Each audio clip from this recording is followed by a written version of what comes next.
Hi everyone. So I'm going to be telling you about energy and simple harmonic motion, and hopefully you can understand what I'm saying because my voice is just going. I'm a little bit ill again.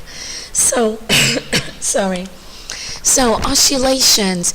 You have three types of possible oscillations when we speak about simple harmonic motion. You can have the free oscillations, okay, where there is no friction, so the amplitude is constant because there is nothing trying to slow down my system. Then I have the damped oscillations. Now, damped oscillations are oscillations that gradually die away because I'm going to have some sort of resistance. Could be air resistance, water resistance. There is some sort of friction that gradually reduces the total energy of my system. And finally, there are the forced oscillations. And in forced oscillations, I have a periodic force that is applied to my oscillating system. Now, I will talk about all of them in more detail, but let me just tell you that within the damped oscillations, I can have three different types. I can have, so look that this is coming from the damped oscillations, okay? I can have light damping, I can have critical damping, and I can get heavy damping, okay? So, free oscillations, the easiest ones. I have no friction, therefore my amplitude of my oscillations is always the same. And the resultant force on the system is equal to the restoring force, is the actual restoring force. And remember, the restoring force is the resultant force that is trying to put you towards equilibrium, okay? I have here, for example, a pendulum. And as you can see, the total energy for my pendulum is constant, okay? Because I have nothing that is going to take energy away from my system. I have no friction. So in my pendulum, I have a constant swap between potential energy and kinetic energy. My potential energy here in red is the highest at the maximum displacement, so minus A, and then is zero at equilibrium. Opposing to that, I have the kinetic energy that is actually minimum in the maximum displacements when I'm just about to get velocity equal to zero and turn to the other direction. So it's minimum at the edges, okay, maximum displacement, and maximum at zero, okay? So my total energy of the system remains constant because these two functions, they add up to give the same total energy. The total energy will be equal to the maximum gravitational potential energy because once my gravitational potential energy is maximum, my kinetic energy is zero. So, you know what, is the same number as 0 plus GPE maximum. That's going to give me total energy. Now, for the oscillating objects with free oscillations, I can do some calculations. So I'm going to tell you a little bit more. So first of all, remember that the total energy remains constant. So that means that my kinetic energy plus my potential energy are going to give me the total energy, okay? And here's the graph representing this formula. Now, my potential energy is the potential elastic energy that you learned in GCSEs. But in case you don't remember what it is here written, okay?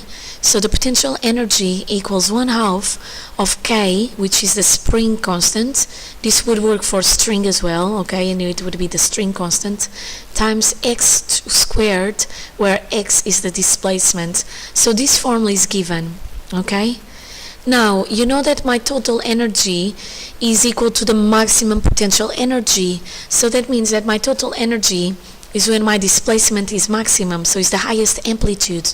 So that means that the formula for total energy, which is there in purple, is going to be equal to 1/2 times the spring constant times A squared, where again A is the part where I have the maximum potential energy, okay?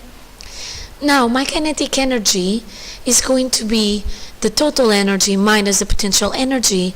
Remember that total energy equals the kinetic plus potential, so kinetic equals total minus potential.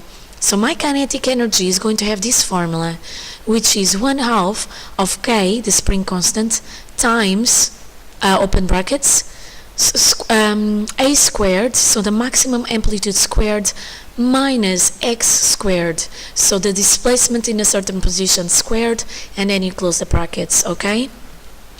So this is really easy to understand so far. Now, you may be asked to prove that the speed of an object at a certain displacement x is going to be equal to a certain formula, and the formula is going to be plus or minus 2 pi f all multiplying the square root of a squared minus x squared, where a is the maximum displacement, x is the displacement at a certain point, f is going to be the frequency, and 2 pi is obviously 2 pi. So the way that you can do it is, first you know that kinetic energy has the formula of 1/2 of k a squared minus x squared. You know that from the last slide. But you know that kinetic energy is as well 1/2 of mv squared. So I can rearrange this formula to get v squared.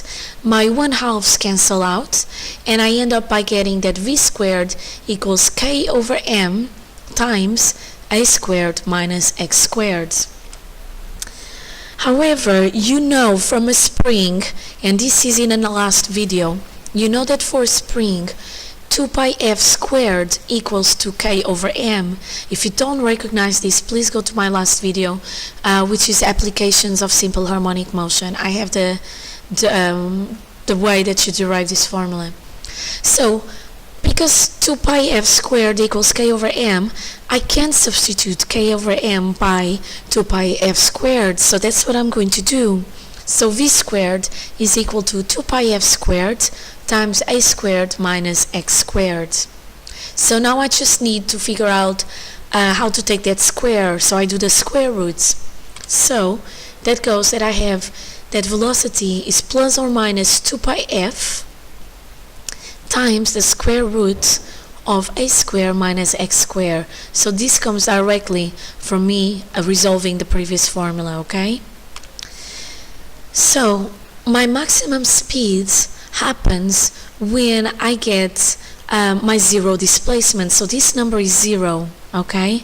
So my maximum speed is at 2 pi f a squared, square root of that, so 2 pi f a, okay? Do not confuse that a with the position. My maximum speed is not at the position where x, the displacement, is a, the amplitude.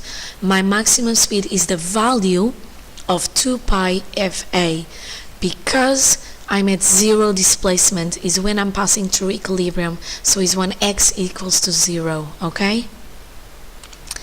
Now let's go on damped oscillations. Damped oscillations have air resistance or any frictional force, really. The oscillations gradually decrease in amplitudes, and I have dissipative forces. So these dissipative forces are forces that dissipate the energy of the system to the surroundings as thermal energy. So energy is lost as heat. These forces are going to be the ones that cause the amplitude of the oscillations to decrease.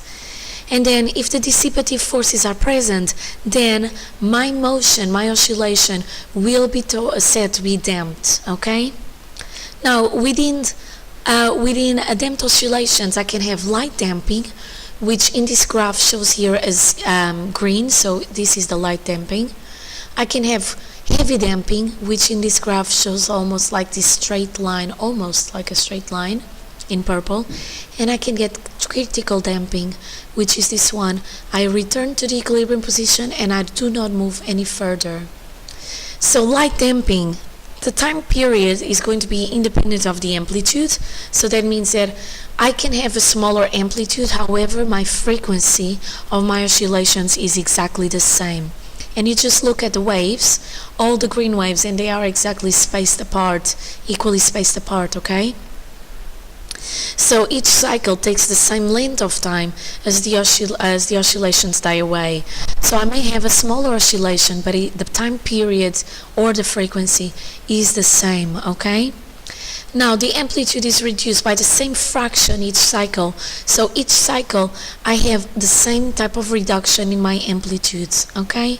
So that's on my light damping, same frequency or time period, even though my amplitude is being decreased gradually, okay? And this gradually is actually always the same fraction. Critical damping, which is the red one, this one. So I start oscillating motion, I return to equilibrium, and I stop, oscillating. So the system stops oscillating, the object returns to the equilibrium in the shortest possible time without overshooting, so it doesn't turn back, it doesn't try to go, it's nothing like elastic, you know, it's like you hit the wall and you stay there in the wall, hitting the wall, okay? And this is the type of damping used in suspension systems, in the cars, for example, okay? I'm so sorry, I hope you can hear me well. And finally, I have the heavy damping. Now, this is a quite strong damping, okay? I am going to return to equilibrium, but it's very slowly, okay? And basically, I have no oscillations. Now, I understand and I appreciate that you may understand this all in writing, but it may be difficult for you to visualize this. So I'm going to include this video, which is not mine, in the description. And this video is going to show you different types of damping. They have the light, they have the critical, and they don't call it heavy damping, I think, but they have the heavy damping there as well. So go on those videos, or on that video, and it's so useful. And then notice when they do the light damping, which is the first one, that the time period is always the same. Notice that the time for you to hear the clicks or the sounds is always the same, okay? Finally, just before I finish the video, the car suspension the car suspension system is right here if you want to pause the video and read it in more detail. But as I told you, it uses critical damping. So I have a spring there that is going to make that my car stops oscillating, okay? Because otherwise you would be in a bumping road and you would be oscillating from the last bump plus the new bump and so on. It would be extremely difficult, okay? So car suspension systems use critical damping, okay? They use a spring to perform or to make, that's not the right word, but you know what I mean, to make that the critical damping happens. Oh, that was such bad English. Anyway, here are some questions. Pause the video if you want to try them, okay? They're quite useful.